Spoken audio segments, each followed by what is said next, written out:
Il y a des silences qui en disent plus qu'un long discours. Au milieu d'un stade immense, pendant que la France entière chante son hymne, Christian Karembeu reste immobile, les lèvres closes. Ce geste répété sous les regards a longtemps dérangé, intrigué, parfois même provoqué la colère, mais derrière cette absence de mots se cache une histoire bien plus ancienne que sa carrière, plus douloureuse que ses défaites et plus profonde que ses trophées. Pour la comprendre, il faut revenir au garçon de 17 ans qui quitta son île, sans savoir encore tout ce que le passé allait lui réclamer. Christian Karembeu grandit loin des grandes capitales, loin des stades européens, sur une terre encerclée par l'océan Pacifique. La Nouvelle-Calédonie, pour beaucoup de Français, n'était alors qu'un nom lointain. Pour lui, c'était une enfance, une famille, une langue, des visages, une mémoire, un monde entier. Elle est bien dire, à 17 ans, tout bascule. Il faut partir, quitter la lumière de son île, ses repères, les siens, pour rejoindre une France qu'il connaît à peine. Sur le papier, c'est une chance. Dans la réalité, c'est un arrachement. Le jeune Karembeu arrive dans un pays dont le froid lui mord la peau, où les journées semblent plus grises, plus rapides, plus silencieuses. Autour de lui, certains ne savent même pas situer la Nouvelle-Calédonie sur une carte. Cette ignorance paraît anodine.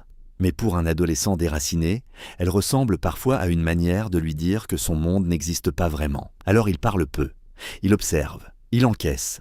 Le football devient son langage le plus sûr. Sur un terrain, personne n'a besoin de lui demander d'où il vient. Il suffit de courir, de résister, de récupérer un ballon, de recommencer. Chaque entraînement devient une manière de tenir debout. Montrons chaque progrès, une petite victoire contre la solitude. Mais il arrive en métropole à une époque où sa terre natale traverse de profondes tensions. En Nouvelle-Calédonie, la question de l'identité kanak, de l'indépendance et du rapport à la France fracture déjà les familles, les communautés et les consciences. Karembeu emporte donc avec lui bien plus qu'une valise. Il emporte une histoire politique qu'il n'a pas choisie.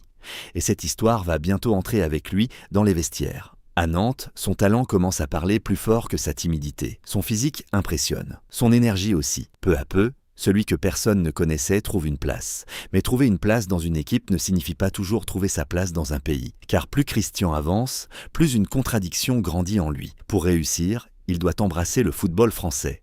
En fait, pour ne pas se perdre, il doit rester fidèle à ce qu'il est. Cette tension ne se voit pas encore clairement. Elle dort sous la surface, comme une faille invisible.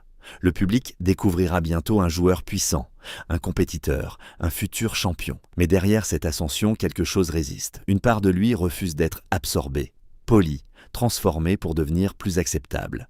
Et lorsque viendra le jour de porter le maillot bleu, cette part silencieuse deviendra impossible à ignorer. Car Christian Karembeu pouvait courir pour la France, gagner pour la France, souffrir pour la France.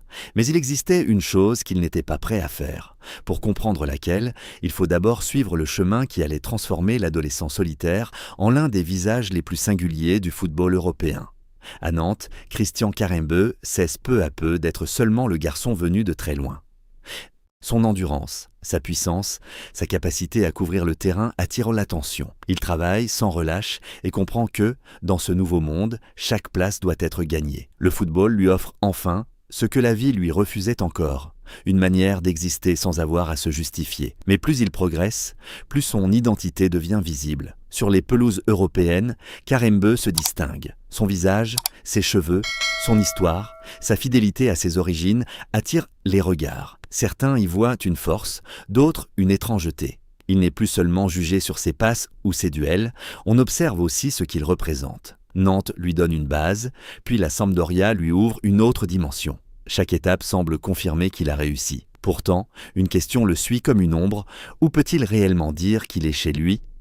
Lorsqu'il accepte de porter le maillot de l'équipe de France, cette question devient impossible à éviter. Pour beaucoup, son choix paraît logique. Il possède la nationalité française et les Bleus représentent l'ultime reconnaissance. Mais pour certains Kanaks, voir l'un des leurs défendre les couleurs de la puissance qui a dominé leur terre ressemble à une contradiction douloureuse. Et en France, le paradoxe devient plus cruel encore. Avant les rencontres, quand la Marseillaise retentit, Christian reste silencieux. Il ne quitte pas la ligne, ne cherche pas le scandale, il ne chante simplement pas. Ce geste suffit pourtant à provoquer des critiques. Certains responsables politiques et supporters l'accusent d'ingratitude, comme si porter le maillot bleu exigeait aussi d'abandonner une part de sa mémoire. Karembeu se retrouve alors pris entre deux regards. Pour certains Kanaks, il est devenu trop français. Pour certains Français, il ne l'est jamais assez. Voilà peut-être sa véritable solitude. Non plus celle de l'adolescent arrivé dans le froid, mais celle d'un homme qui découvre que la réussite ne résout pas toujours les conflits d'identité. Parfois, elle les rend simplement plus visibles. Il pourrait répondre, se défendre, expliquer. Il choisit surtout de jouer. Sur le terrain, son engagement ne laisse aucun doute. Il court, lutte, se sacrifie pour l'équipe. Mais quand l'hymne commence, une frontière intérieure demeure. Pourquoi ? La réponse existe déjà dans l'histoire de sa famille, mais elle n'est pas encore prête à être révélée. Et bientôt, au Real Madrid, puis au sommet d'une Coupe du Monde, ce silence deviendra encore plus dérangeant, parce qu'il accompagnera un homme que la France entière s'apprête pourtant à célébrer.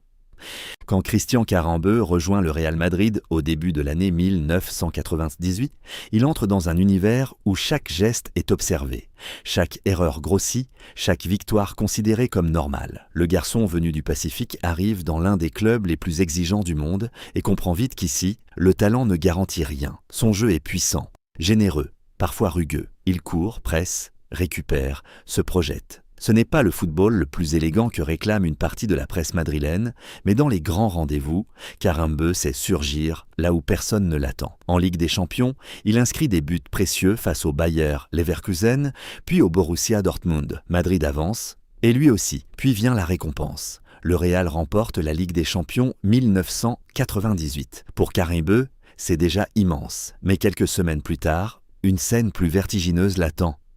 La Coupe du Monde se joue en France. Les Bleus avancent jusqu'en finale et Christian fait partie de cette équipe qui offre au pays son premier titre mondial. En quelques mois, il devient champion d'Europe avec son club, puis champion du monde avec sa sélection. Tout devrait être simple désormais. Il devrait être adopté sans réserve, célébré comme l'un des visages de cette France victorieuse. Pourtant, quelque chose résiste. Avant chaque match, lorsque la Marseillaise retentit, Karembeu reste silencieux. Plus il gagne pour la France, plus ce silence devient visible. Certains ne comprennent pas, d'autres s'en irritent. On lui reproche de porter le maillot bleu sans accomplir ce que certains considèrent comme un devoir patriotique. Lui ne transforme pas la polémique en spectacle. Il joue, il gagne, il encaisse, mais il ne cède pas.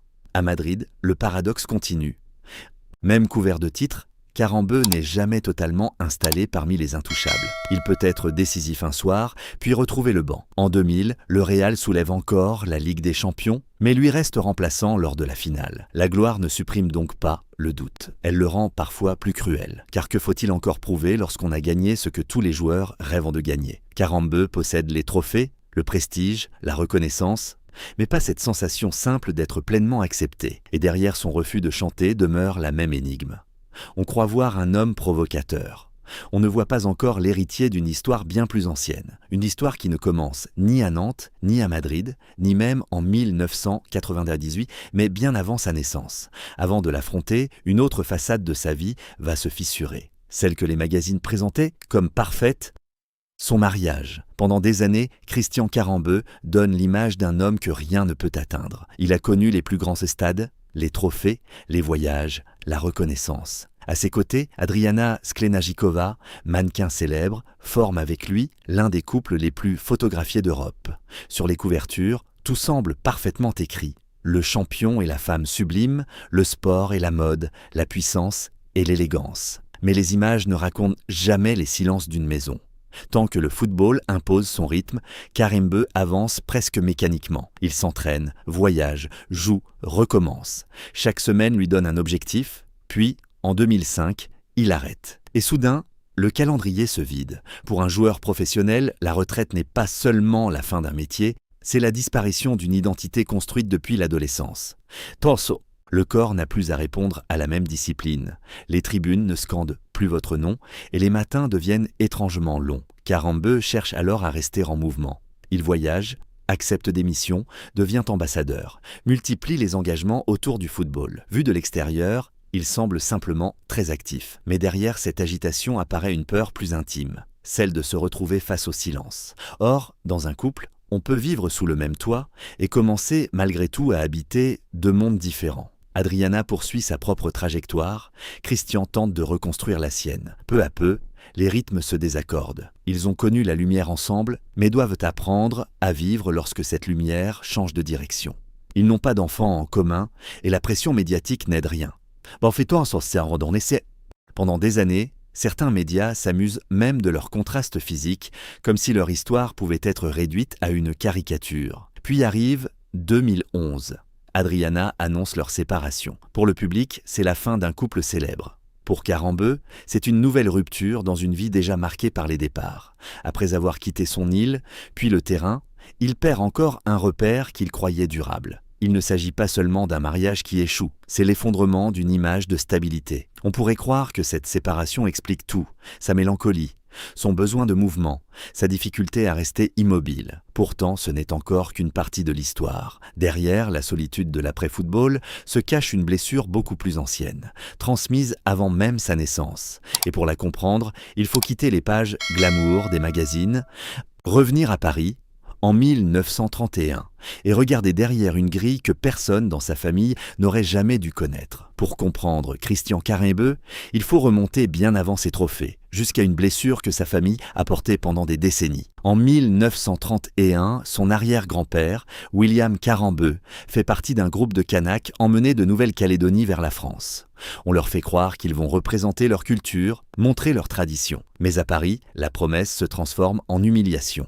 Au jardin d'acclimatation, ces hommes et ces femmes ne sont pas accueillis comme des invités. Ils sont exhibés derrière des barrières, présentés comme des êtres exotiques, parfois décrits avec les mots les plus dégradants, jusqu'à être assimilés à des cannibales. Des visiteurs passent devant eux comme devant un spectacle, tandis qu'ils doivent supporter les regards et les rires, comme si leur humanité pouvait devenir une attraction. Parmi eux se trouve un membre de la famille Karembeu. Et soudain, le silence du footballeur prend une autre dimension. Des décennies plus tard, lorsqu'il porte le maillot bleu, Christian connaît cette histoire. Il sait ce que certains de ses ancêtres ont subi au nom d'une vision coloniale qui transformait des peuples en objets de spectacle. Alors, au moment où la Marseillaise retentit, il ne chante pas. Ce refus n'est pas un caprice de star. Ce n'est pas non plus une haine simpliste de la France.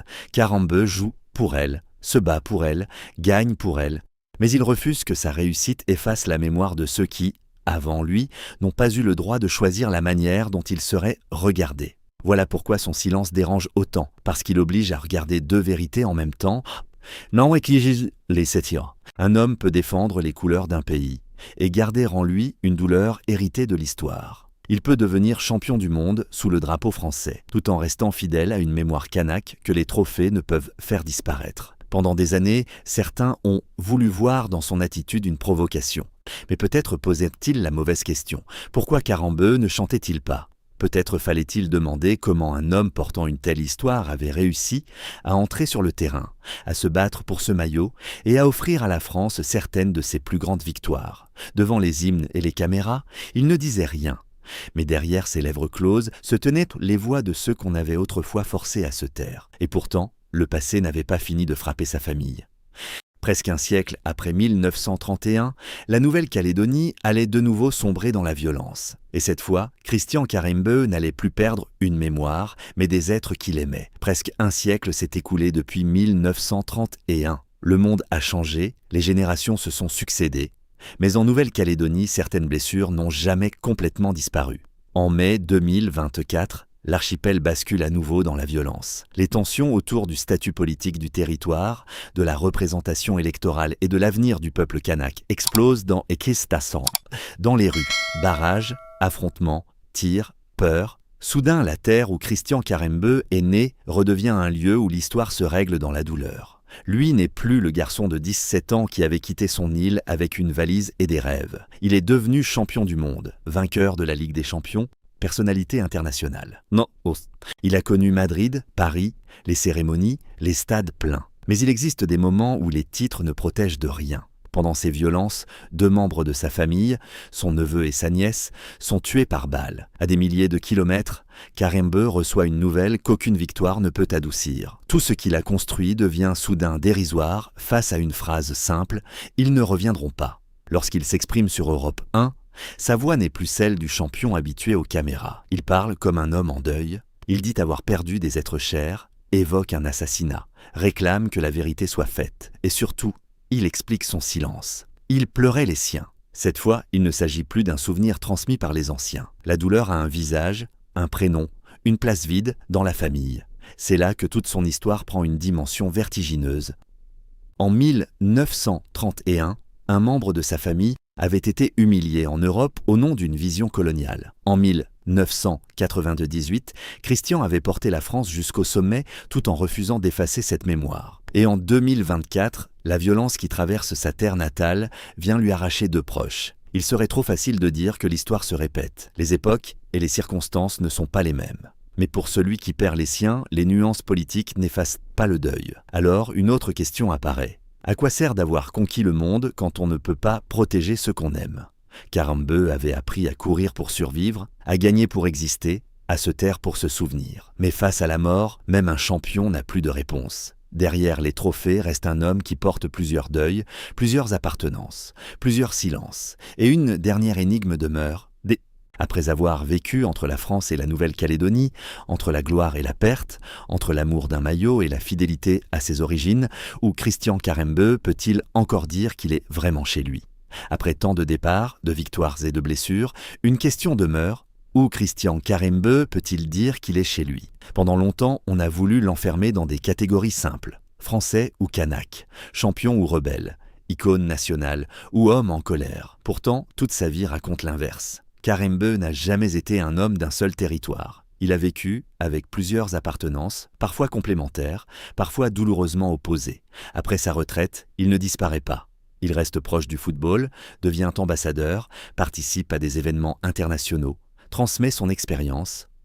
Il continue de voyager, de rencontrer des jeunes, de raconter ce que le sport lui a donné, comme si rester en mouvement était aussi une manière de ne pas laisser le passé l'engloutir. Avec les années, il semble accepter que certaines blessures ne se ferment pas complètement. Elles changent seulement de place. Le divorce, l'après-carrière, la mémoire de 1931, les morts de 2024, rien ne s'efface. Pourtant, rien ne l'empêche de reconstruire. Sa vie personnelle connaît un nouveau chapitre. Il refonde une famille, retrouve une forme de stabilité, apprend à habiter le présent sans renier ce qui l'a précédé. Ce n'est pas un conte de fées, ni une guérison parfaite. C'est quelque chose de plus humain.